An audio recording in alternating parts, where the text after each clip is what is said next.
Hello, I'm Cassandra. I'm the host of Book Cheapskate. We're running through the top 10 free Kindle books featured today on bookcheapskate.com.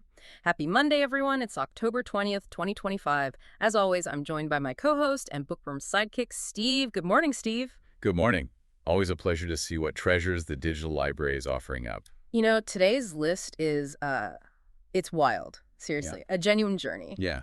What's the mix today? We are jumping from, foundational feminist manifestos and classic self-help guides all the way to dark cartel romance and cozy small-town rom-coms. Wow. Okay. That is quite the spectrum. Right. Sometimes in the same minute. So the variety is incredible, and that's why this deep dive feels, well, necessary. Gotcha. Our mission, basically, is to quickly pull out the core appeal, find those unique, kind of surprising nuggets for each book, make sure you know exactly what adventure you're downloading. So we need to figure out how Virginia Woolf and a possessive mafia boss ended up on the same free list. Exactly. We need a map for this list. Aim fast. Ready for book number one? It sets a very modern, steamy tone. Okay, let's dive in. Book one is Trashy Foreplay, a forbidden romance by Gemma James. The premise is pure high-concept escapism.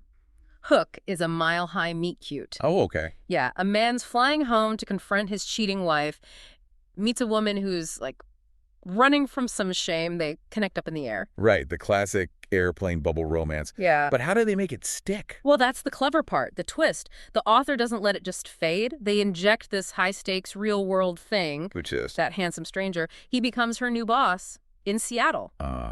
Forced proximity. The lifeblood. Totally. Now they're trapped professionally, still tangled up with the ex. It's messy. In the author's note, I saw that. It says, no innocent parties here.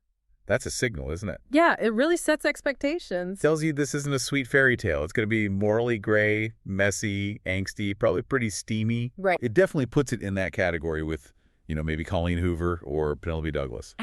For readers who like things complicated. Yeah, exactly. Messy people making questionable choices. Perfect. Okay, what's next? A big shift, I imagine. Huge pivot. From forbidden steam to, pure domestic dread. Book two is FRY, a psychological thriller by Lorna Dunaeva. Ooh, okay. Thriller time. This one starts with a good deed, Yeah.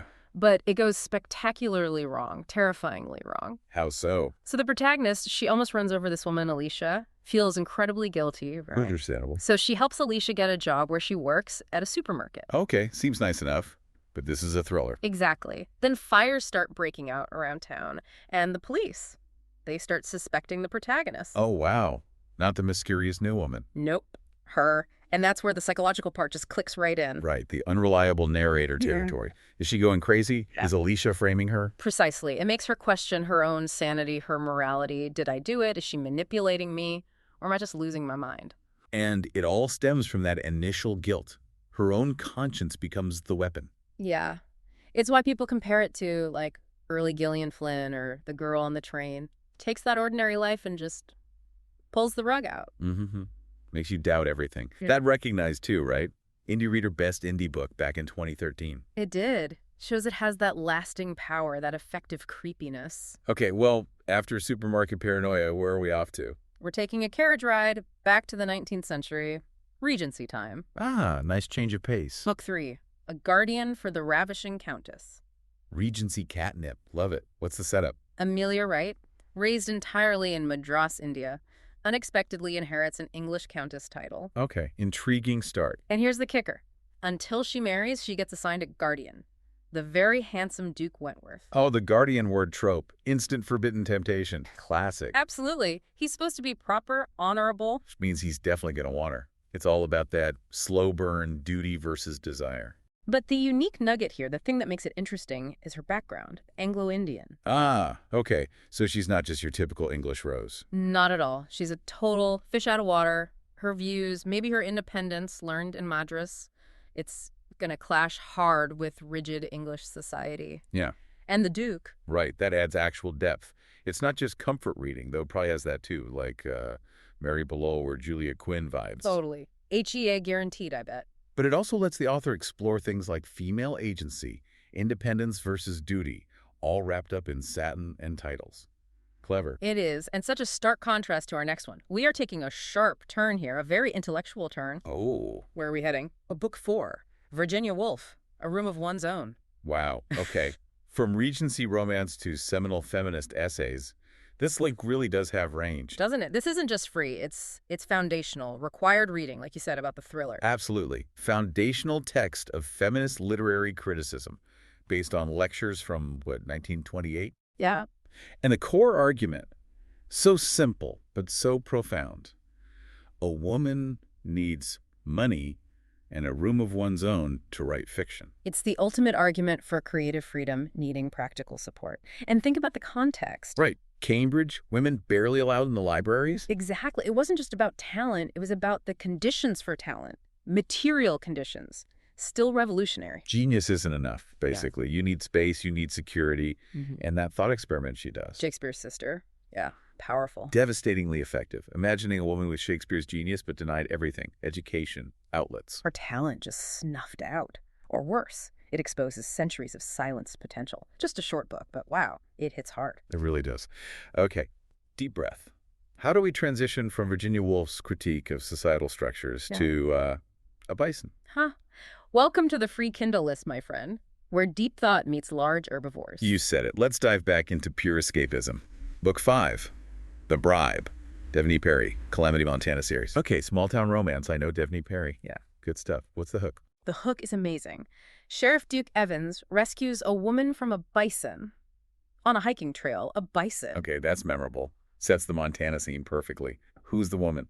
Turns out she's Lucy Ross, famous country music singer, totally out of her element, hiding out. The celebrity in hiding trope. Love it.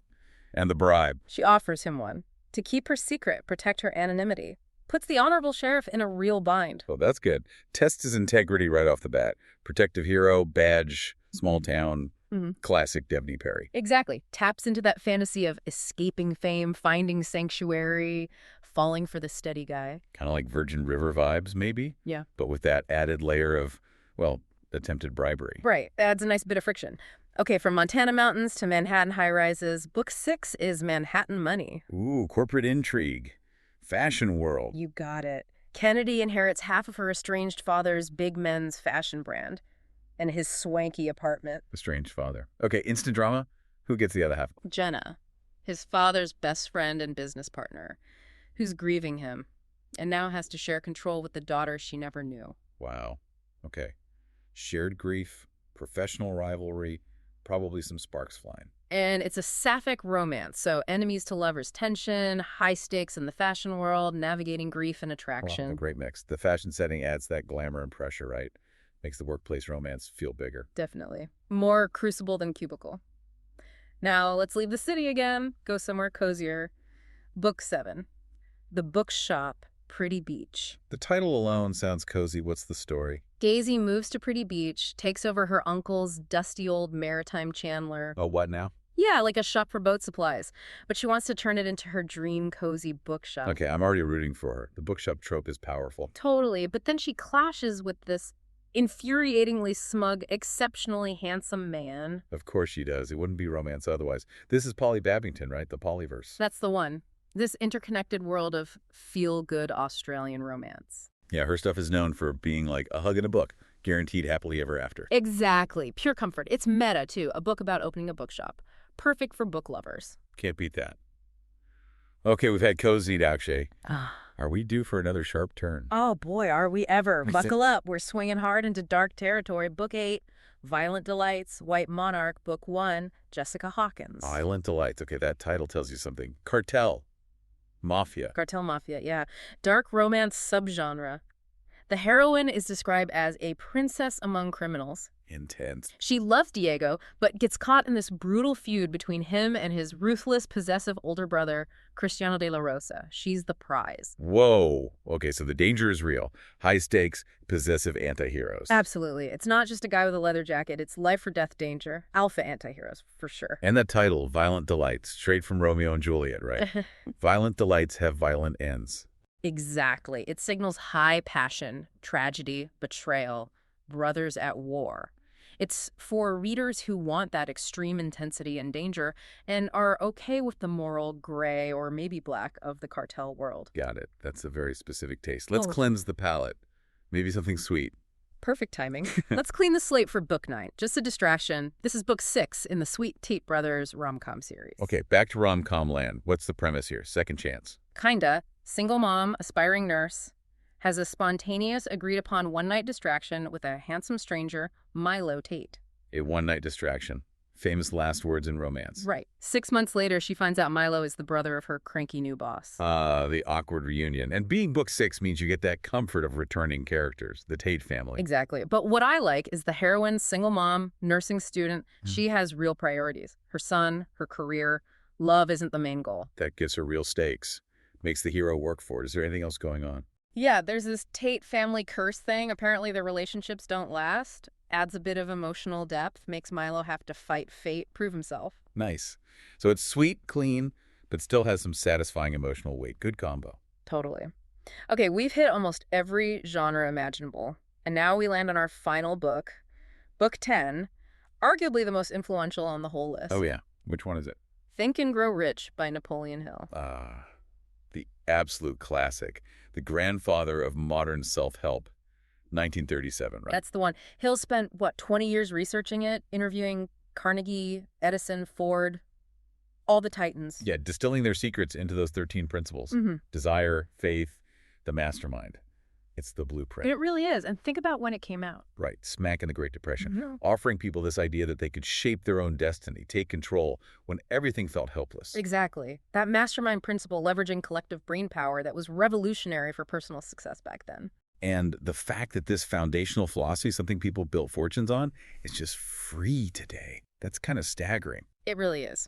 Okay, let's try to wrap our heads around this. Okay. 10 books. We went from Virginia Woolf's need for financial freedom for art to Napoleon Hill's mindset for financial success through Regency dukes, cartel bosses, bookshop owners.